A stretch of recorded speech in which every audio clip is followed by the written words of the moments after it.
Gloria a Dios. Dios les bendiga, hermanos. Dios les guarde. Un placer tenerle con nosotros en esta mañana. Como dije, hay una gran cantidad de personas que están viajando por todo el mundo, desde República Dominicana hasta Colombia, hasta Hawái, personas viajando Puerto Rico, Florida y demás. Así que estamos orando por estas personas, estamos orando por cada uno de ustedes, estamos pidiendo al Señor que ustedes tengan sus mentes delante del Señor y que podamos comenzar a aclimatarnos con el verano. Amén. Continuando la serie que llevamos ya varias semanas y que hoy, en el nombre del Señor, vamos a concluir con la puerta antigua, la puerta vieja, que es la puerta de las verdades fundamentales. Vamos entonces a hablar un poco acerca de esa puerta, la vamos a terminar hoy.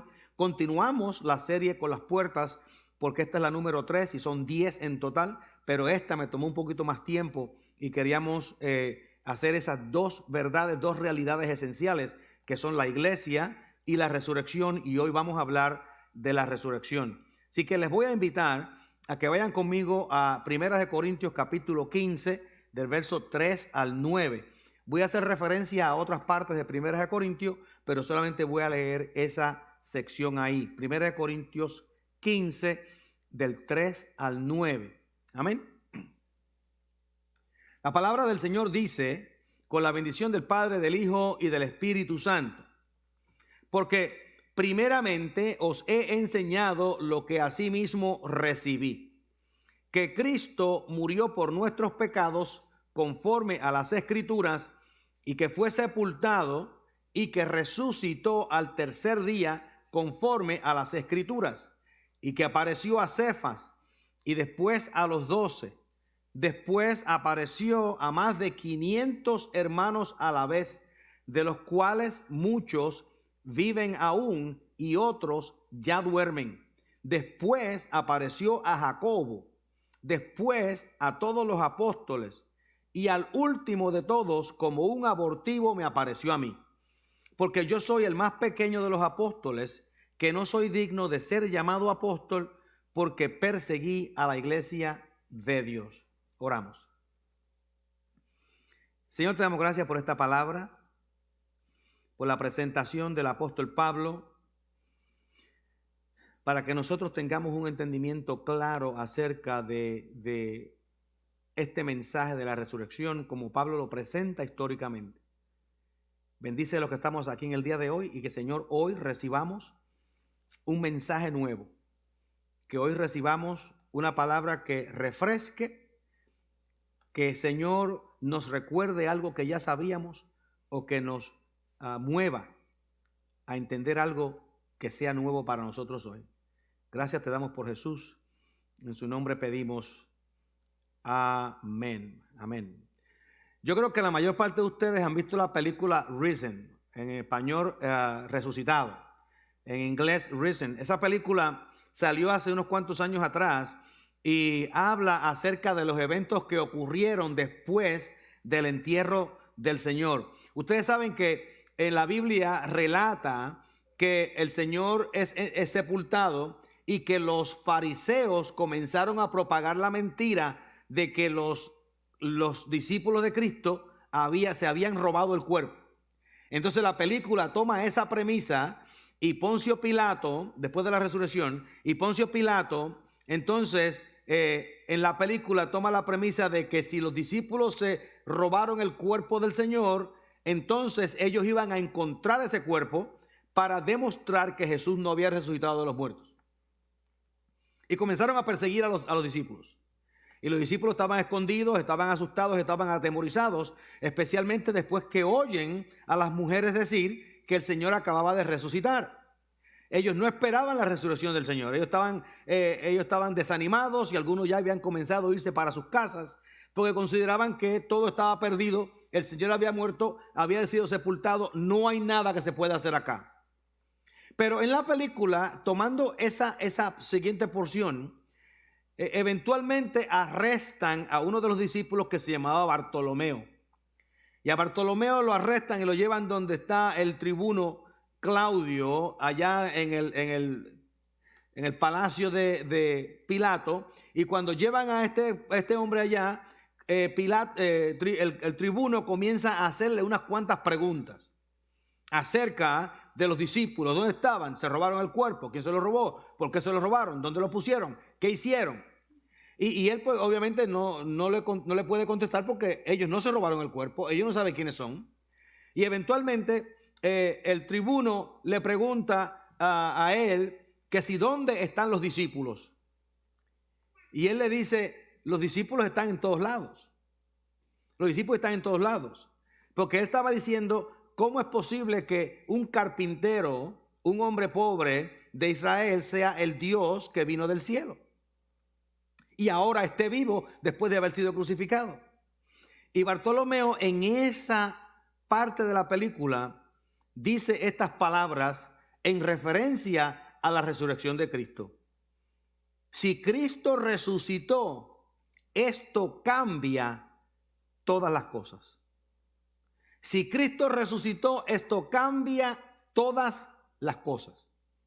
Porque fíjense lo que sucede con esto. Hay tres implicaciones que yo les quiero mencionar si Cristo resucitó. Nosotros creemos que sí. La evidencia dice que sí. Ha habido cientos de ateos y de escritores que han tratado de probar que Cristo no resucitó y la mayor parte de ellos se han convertido al cristianismo. Yo me acuerdo de leer un libro que fue escrito en el año 1901 de un hombre llamado Jim Morrison. Y Jim Morrison escribió un libro con el título ¿Quién removió la piedra? La pregunta, ¿quién removió la piedra de la tumba? Es el título que la escribe. Él era un ateo y cuando comienza a investigar la resurrección, él quería probar que la resurrección no había ocurrido. Pero cuando comenzó a investigar, él se hace la pregunta, ¿quién removió la piedra? Era una piedra que se necesitaba 7 hombres para remover. Estaba guardada la tumba con soldados. ¿Quiénes fueron los que vinieron a remover la piedra? Y él dice que esa pregunta él no la pudo contestar y finalmente aceptó al Señor como Salvador porque la resurrección sí había ocurrido. Pero les voy a dar 3 implicaciones de la resurrección. Y después vamos a hablar un poco acerca de lo que el apóstol Pablo nos dice en el día de hoy. Si la resurrección ocurrió, que nosotros creemos que ocurrió, entonces eso quiere decir que el Dios eterno y personal que creó los cielos y la tierra, vino al mundo, murió por los pecados de los seres humanos y luego se levantó de entre los muertos. Si este Dios fue el que creó los cielos y la tierra, entonces la teoría de la evolución es una mentira. Y los seres humanos fueron creados a la imagen de Dios y tenemos un deseo intenso de estar conectados con Dios. Eso es una implicación larga, pero es una implicación. Yo no la voy a explicar, sino que es una implicación larga de lo que significa el que Cristo haya resucitado de los muertos. Otra implicación larga. Esta implicación larga quiere decir que este Dios eterno que creó los cielos y la tierra vivió aquí en el mundo entre 33 y 36 años y experimentó la vida como nosotros experimentamos.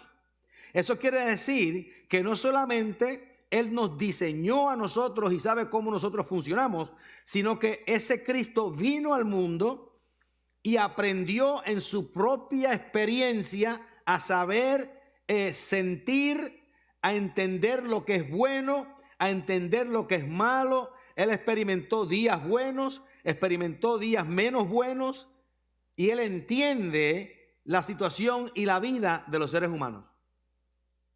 Así que esa sería una segunda consecuencia o una segunda implicación. Una tercera implicación es la siguiente: que este Dios eterno hizo una promesa de vida eterna a todos los que creen en Jesús. Y esa promesa de vida eterna se cumple con la resurrección de Cristo. Y si Él resucitó, entonces la promesa se cumple para todos los que recibimos el don de Dios. Es una implicación. Lo que implica también que si alguien no recibe el don de Dios, no puede recibir la vida eterna.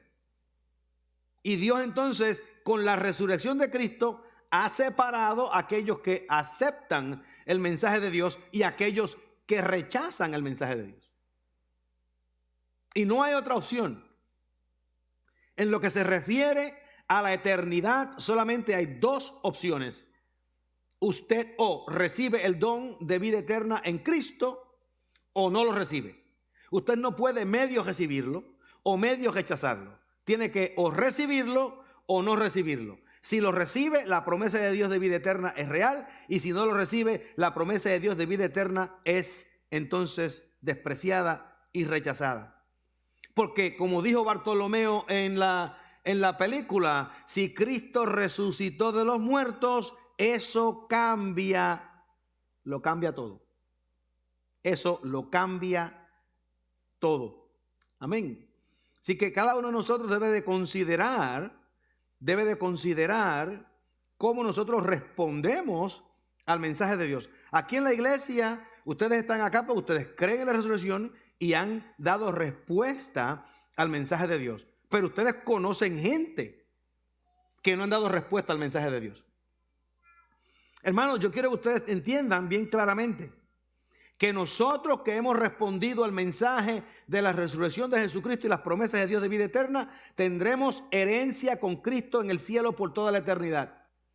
Y los familiares nuestros, amigos y vecinos que nosotros conocemos y que nosotros consideramos que son gente decente, que no han recibido el plan de salvación, ya sea por ignorancia o rebeldía, no van a entrar con nosotros a esa vida eterna. Y si a usted le gustaría que alguno de ellos les acompañara en un picnic en el cielo en el futuro, tiene que invitarlo a aceptar la verdad del evangelio para que participe con usted. De lo contrario, esa persona no va de ninguna manera a participar con nosotros en el cielo. Eso no lo digo yo porque quiero meterle miedo a nadie. Eso es lo que estamos diciendo, es que es la realidad. Aceptamos a Cristo, tenemos vida eterna. No aceptamos a Cristo, no tenemos vida eterna. Esa es la realidad de lo que la vida dice. Ustedes en alguna ocasión, yo estoy seguro que se han encontrado con personas y han sido desengañados por personas. ¿Cuántos de ustedes han experimentado un desengaño por alguien? Que ustedes creían algo de la persona y luego lo que ustedes creían no surge. A veces nosotros nos confundimos con eso porque no sabemos cómo realmente tratar con la gente. Yo nunca estoy desengañado con la gente. Porque yo sé que la gente, nosotros, todos los seres humanos, somos como las olas del océano. Vamos y venimos. Cuando venimos, nos elevan las olas llegando a la orilla. Y cuando se van, nos arrastran hacia el océano. Cuando vienen, nos elevan, y cuando se van nos arrastran, porque la gente son como las olas del océano que suben y bajan. Y cada uno de nosotros debe de comenzar a entender que la condición humana nos impide que seamos fieles y consistentes. La mayor parte de nosotros somos como el océano. Por eso es que a mí me gusta mantenerme lo más cerca posible de lo que la Biblia dice, porque en la Biblia yo consigo claridad acerca de Dios y acerca de la gente. Y cuando yo tengo algo claro acerca de Dios o algo acerca de la gente, pues yo no tengo que preocuparme por lo que la gente hace, porque yo sé que hoy usted va a venir y me va a levantar, y mañana usted mismo va a venir y me va a hundir. Nosotros tenemos que tener cuidado con eso, en cómo funcionamos. Por eso es que las escrituras quieren ser claras en nuestra vida diaria con el Señor. Déjame decir un ejemplo. Quizás algunas personas prefieran que yo estuviese más activo en cuestiones políticas, digamos. Y ustedes saben que yo aquí no practico política. O sea, algunas personas quizás quisieran que yo estuviese más envuelto en cuestiones políticas. Y se desengañan porque yo no hago más cuestiones políticas. No hablo aquí de la política ni una cosa ni otra. Y algunas personas quisieran que uno se envolviera en una cosa y la otra. Y yo lo que veo es que el sistema político es un sistema corrupto, mentiroso, traidor. Entonces yo no quiero envolverme en ese tipo de cosas. Yo no quiero envolverme en ese tipo de cosas. Pero usted me puede decir, pero es que el partido mío o el grupo mío o la sección mía o lo que yo estoy haciendo no está corrupto. Y yo quiero que ustedes entiendan claramente, entiendan con cuidado. El hecho de que usted haya sido engañado por las mentiras de su grupo no quiere decir que yo tengo que someterme a ella. ¿Oyeron cómo lo dije? ¿Vieron cómo dice? El hecho de que usted haya sido engañado por las mentiras de su grupo, que lo hace a usted creer que ese grupo es lo mejor que hay del mundo, no quiere decir que yo tengo que ser engañado igual que usted. Uno de los problemas que ocurre con las iglesias y con el pueblo de Dios en general es que nosotros no entendemos la revelación de Dios. Nosotros leemos la Biblia, pero nosotros no entendemos la revelación de Dios. Si Cristo resucitó de los muertos, amados hermanos, eso da claridad al propósito de Dios, a la vida de Dios, a la revelación de Dios y a nuestra respuesta a ese Dios.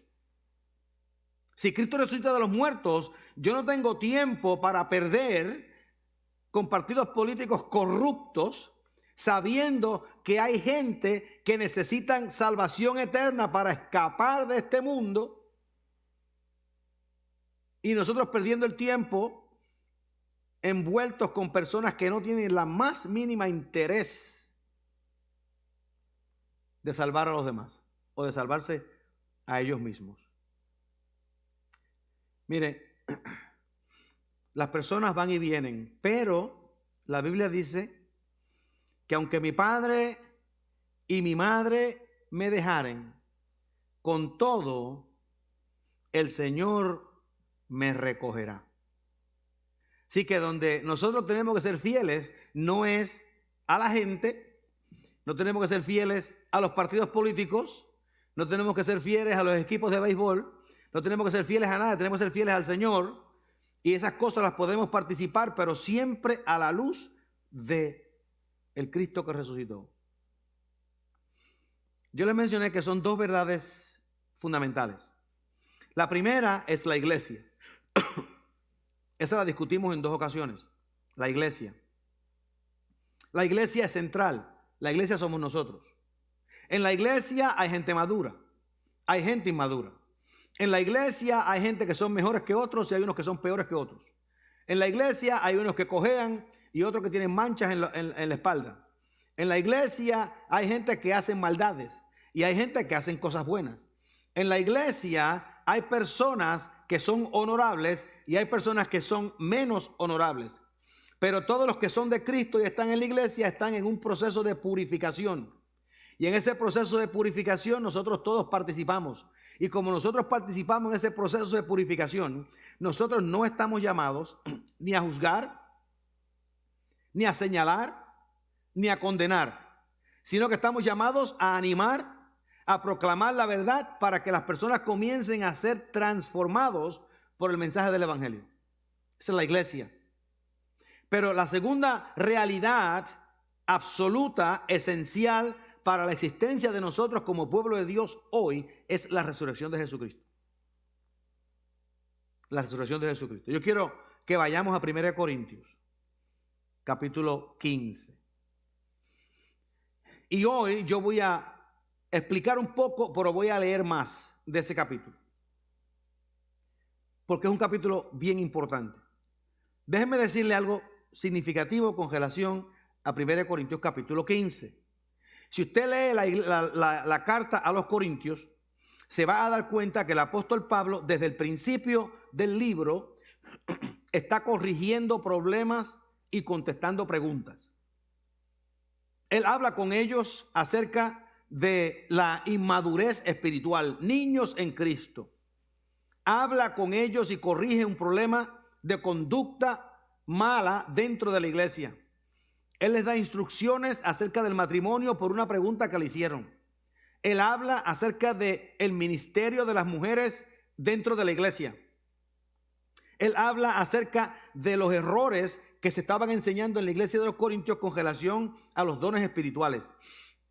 Él habla también de corregir el cómo las lenguas, el don de lenguas y el don de profecía se debe ejercitar dentro de la iglesia. Y en este capítulo 15, el apóstol Pablo va a hacer una corrección a dos errores que estaban perpetrándose en la iglesia acerca de la resurrección. Dos errores, que es lo que está clarificando. Y esos dos errores comienzan a verse en los primeros dos textos del pasaje. Vamos a leerlos. No los leímos ahorita, pero lo leemos ahora.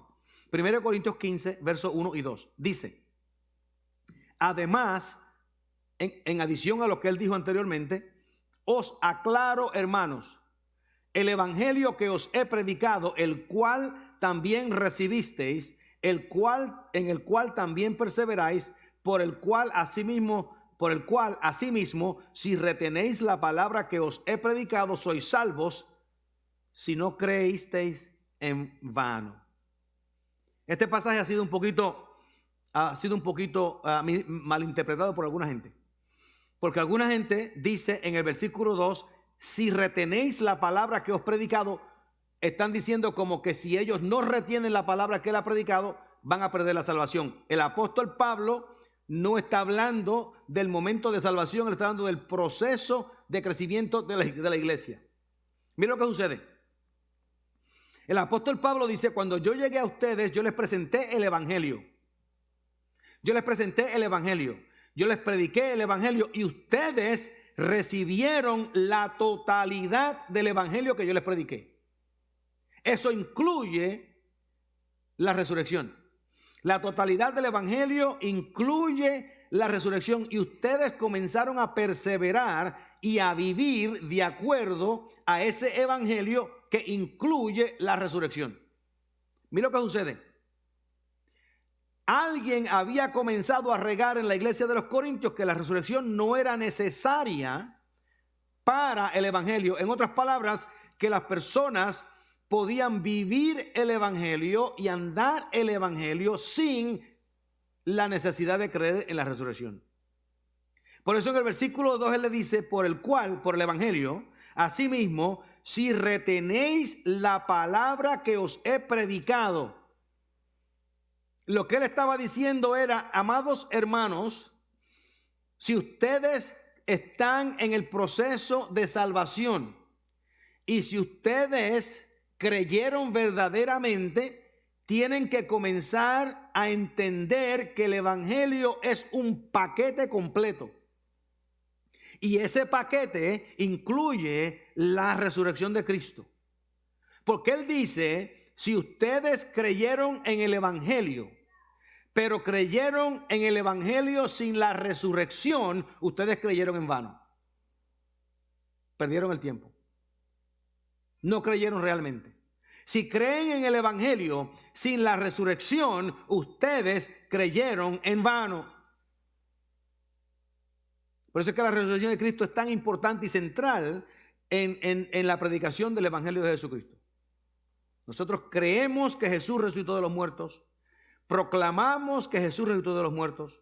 No variamos en la enseñanza de que Jesús resucitó de los muertos, porque el evangelio sin la resurrección de Jesucristo es un evangelio cojo, deficiente, que no salva. Porque hermanos, ¿cuál sería el objetivo de nuestra fe si Cristo todavía está muerto en la tumba en Jerusalén? ¿Cuál sería el propósito de nosotros creer en ese Jesús si todavía Él estuviese enterrado en Jerusalén? Ayer cuando veníamos de camino de Jacksonville, yo me puse a ver algunos pequeños videos de la congregación Mita en Puerto Rico. ¿Cuántos de ustedes han oído de Mita? La congregación Mita en Puerto Rico. Estábamos observando y viendo. Y que estábamos completamente anonadados por la cantidad de ignorancia que aparece en ese lugar. Doctores, maestros, abogados, pastores pentecostales, pastores bautistas, pastores metodistas, pastores presbiterianos se han unido a la iglesia de Mita. ¿Qué es la congregación Mita? La congregación Mita fue una congregación creada por una mujer que se llama Juana García en Puerto Rico en 1938.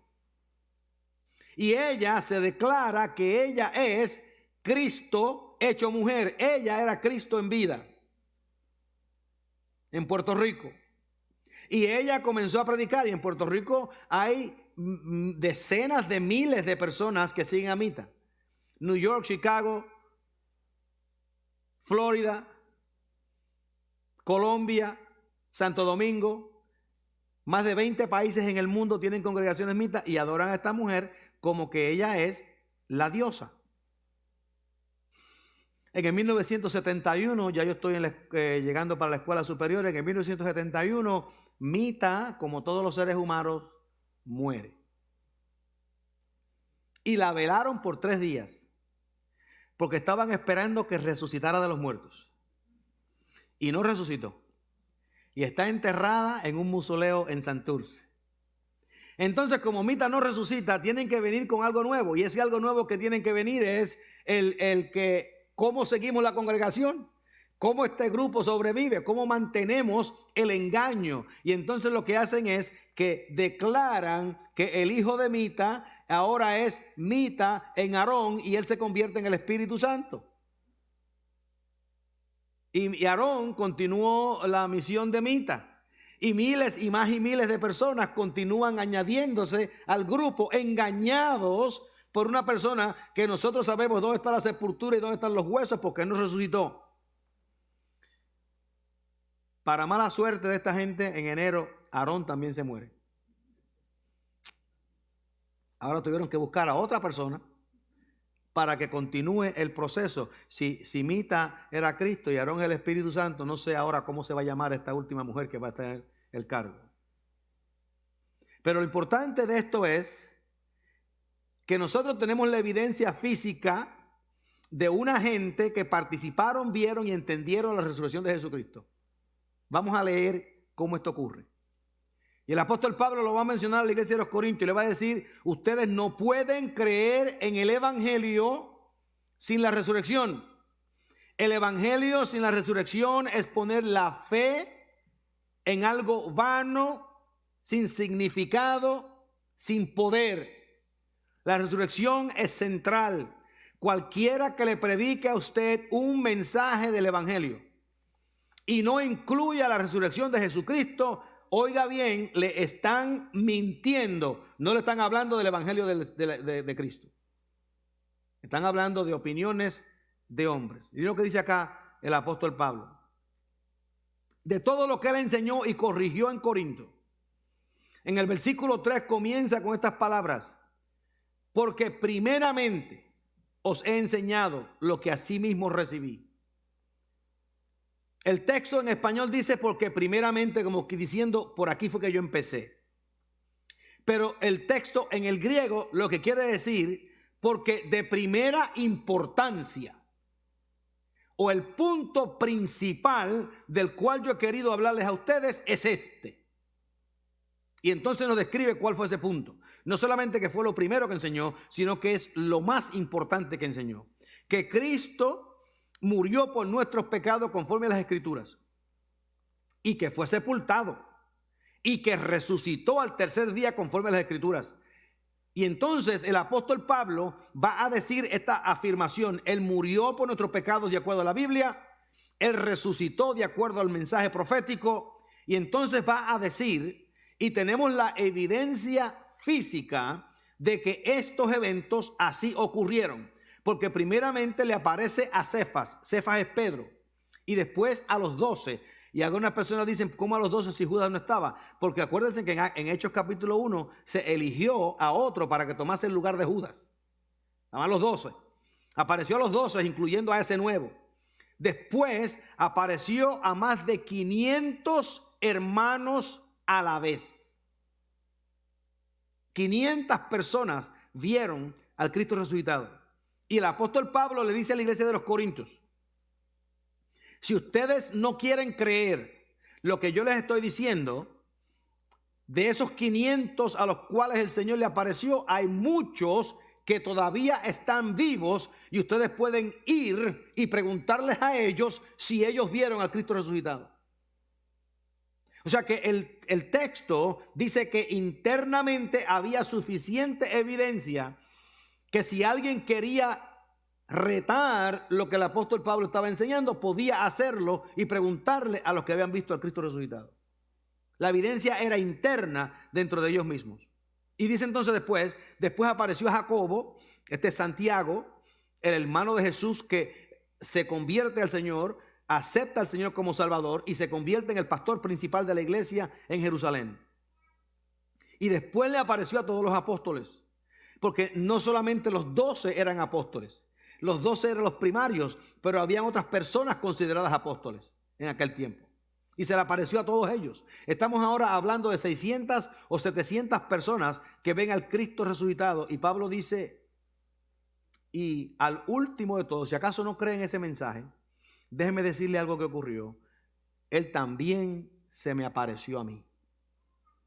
Yo también lo vi. Yo también vi al Cristo resucitado. Y entonces él va y habla acerca de yo me puse último, porque yo quiero que ustedes sepan que yo me puse último porque no quiero probarles conmigo, sino que quiero probarles con los demás. Pero les estoy diciendo que me puse último porque él se me apareció a mí, aunque yo soy el más indigno de todos los apóstoles, porque perseguí la iglesia. Así que el apóstol Pablo primero nos aclara: el mensaje del evangelio no sirve, no funciona, no tiene poder, no puede salvar si no tiene la resurrección. Sin la resurrección no hay vida eterna. Sin la resurrección no hay promesas. Sin la resurrección no hay nada. No hay nada que nosotros podamos agarrarnos para mirar hacia la eternidad. Ahora el apóstol Pablo nos va a decir algo bien importante en los versículos 12 al 19. Y yo quiero que los leamos con calma, porque él nos va a dar 9 implicaciones directamente conectadas con la enseñanza de algunos en la iglesia de que Cristo no había resucitado. Primero, él afirma la resurrección y presenta la evidencia. Y les dice que el evangelio sin la resurrección no sirve. Pero ahora les va a decir, hermanos, si el Señor no resucitó como algunos de ustedes están proponiendo, déjenme decirle lo que va a ocurrir o lo que es cierto si Él no resucitó. Dice esto en el versículo 12. Pero si se predica de Cristo que resucitó de los muertos, la pregunta le hace el apóstol Pablo a ellos: ¿cómo dicen algunos entre vosotros que no hay resurrección entre los muertos? Está corrigiendo el problema.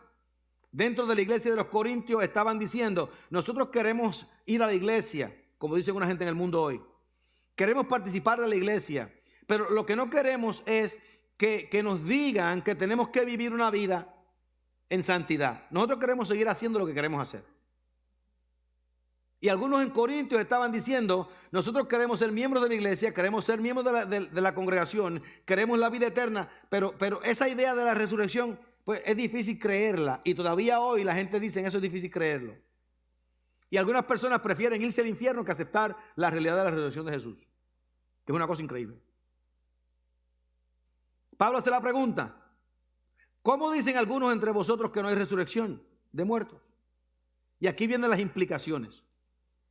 Si no hay resurrección de muertos, tampoco Cristo resucitó. Vamos al principio.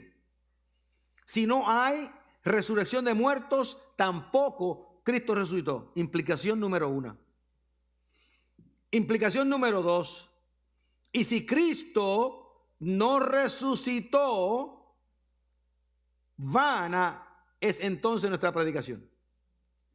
Lo que estamos haciendo aquí ahora, si Cristo no resucitó, lo que yo estoy haciendo aquí ahora es una pérdida de tiempo. Si Cristo no resucitó, esto que estamos haciendo aquí ahora es una pérdida de tiempo, porque ninguno de nosotros va para ningún sitio, porque no hay vida después de la muerte. Si Cristo no resucitó, nosotros nos morimos, nos entierran y ahí terminó el evento. Y el apóstol Pablo dice: el reclamar que estamos en el evangelio pero no aceptar la resurrección es lo mismo que decir que nuestra predicación, nuestro tiempo, nuestra vida ha sido en vano. Ha sido en vano. Pero no solamente eso, dice: si Cristo no resucitó, hay otra implicación, que es la implicación número 3. Vana es vuestra fe. No solamente lo que yo estoy haciendo aquí es una pérdida de tiempo, sino que lo que usted está creyendo no tiene ningún significado. Lo que usted está diciendo que quiere vivir para Dios no tiene ningún significado, porque su fe es vana, es vacía, no tiene un fundamento, no hay forma de confirmarla, porque está basada en algo que no es real. 3. Vamos 4. Si Cristo nos resucitó, somos falsos testigos de Dios. No solamente estamos predicando en vano, estamos predicando un evangelio que no tiene poder, sino que somos falsos testigos de Dios. Estamos reclamando que Dios es real cuando Dios no es real. Estamos predicando una mentira si Cristo no resucitó. Y Pablo dice, porque hemos testificado de que testificado de Dios que Él resucitó a Cristo y el cual no resucitó. En otras palabras, nosotros hemos dicho que Dios resucita a Cristo de los muertos, pero si Dios no lo hizo, estamos mintiendo y Dios mintió. Si en verdad los muertos no resucitan. Porque si los muertos no resucitan, reafirma, Cristo tampoco resucitó. 6. Y si Cristo no resucitó, vana vuestra fe es en vano. No solamente la fe está basada en nada, sino que la fe no va a llevar a nada. Es una fe vana, pero una fe en vano. No tiene ni presente, ni tiene futuro. Si Cristo nos resucitó, nuestra fe no tiene ni presente, ni tiene futuro. No hay esperanza.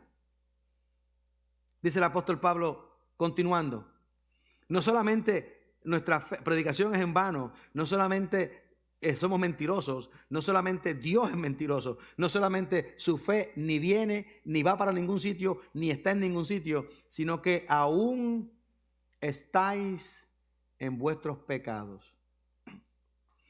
¿Y qué sucede cuando una persona todavía se mantiene en pecado? Cuando una persona se mantiene en pecado está bajo condenación.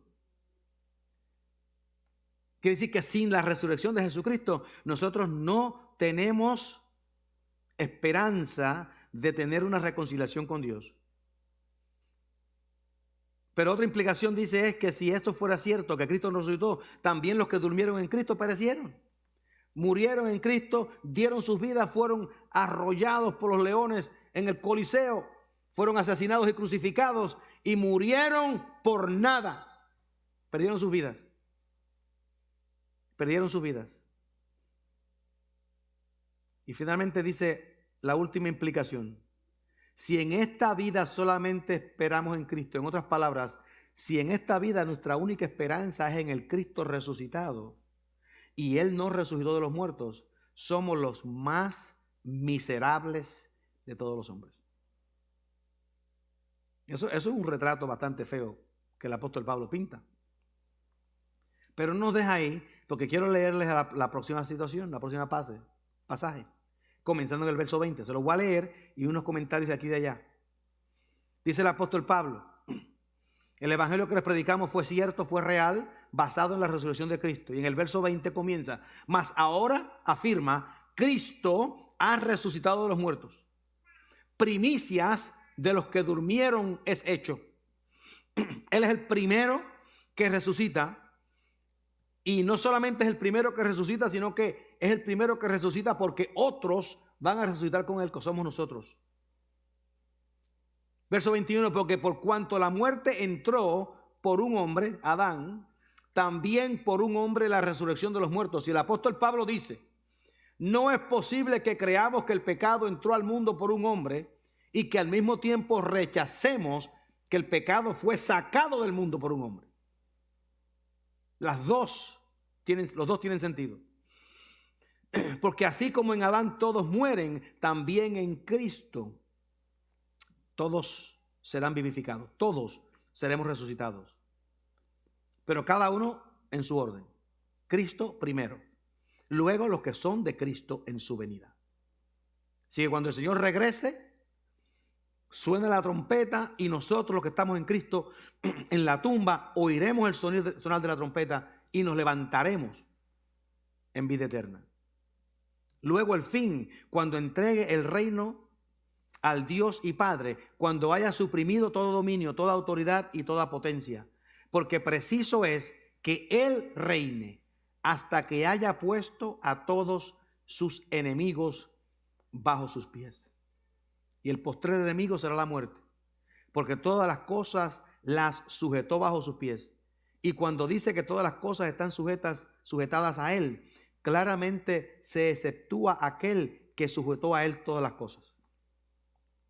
Todas las cosas están sujetadas a Cristo. Todas las cosas están bajo el dominio de Cristo. Y obviamente eso saca a Cristo del medio porque Él es el que domina, Él es el que controla, Él es el que sujeta y a Él no lo sujeta nadie. Así que yo les animo con estas palabras del mismo apóstol Pablo en 1 Corintios 15, 58. Así que hermanos míos amados, estad firmes y constantes. No como las olas del mar, que hoy me elevan y mañana me hunden, sino que seamos constantes, creciendo en la obra del Señor siempre, sabiendo que vuestro trabajo en el Señor no es en vano. Todo lo que hacemos para Cristo va a tener fruto, va a ser de bien, va a ser de bendición, no es en vano. Creer sin la resurrección es una pérdida de tiempo, pero si creemos que Cristo resucitó de los muertos, nuestra vida está asegurada por la eternidad en nuestra relación con Dios. Amén. Damos gracias a Dios por esta mañana. Si pudiera decirle una última palabra, es esta: normalicemos nuestra vida de fe. Hagámosla, que esa es la rutina normal de cómo nosotros andamos, vivimos, pensamos, respiramos y nos relacionamos con las demás personas. Amén. Nos ponemos en pie. Señor, te damos gracias por esta bendición y pedimos que cada uno de nosotros hayamos recibido algo nuevo o hayamos refrescado algo que ya sabíamos. Continúa guiándonos en el nombre de Jesús. Gloria a Dios. Amén.